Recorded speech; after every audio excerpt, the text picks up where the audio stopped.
السلام علیکم ورحمۃ اللہ وبرکاتہ۔ آج ہم پڑھیں گے حروف جارہ کے بارے میں۔ عربی زبان میں کچھ حروف ایسے ہیں جو اسم کے شروع میں آتے ہیں اور اسے کسرہ زیر دیتے ہیں، انہیں حروف جارہ کہتے ہیں۔ نیچے وہ حروف معنی اور مثالوں کے ساتھ دیے جا رہے ہیں۔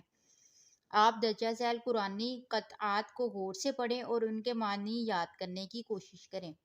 نمبر 1، بی، ساتھ، سے، ود، باللہ، بالحکمت، بالطاغوت۔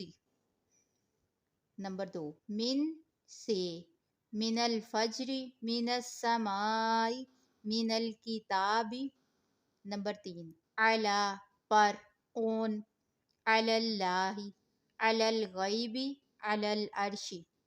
نمبر 4، الی، طرف، تک، ٹو، الی الجنۃ، الی النور، الی النجوہ۔ نمبر 5، فی، میں، ان، فی القرآن، فی المدینۃ، فی التوراۃ۔ نمبر 6، عن، کے متعلق، سے، کی طرف سے، اباؤٹ، عن النبأ، عن المعروف، عن الآخرۃ۔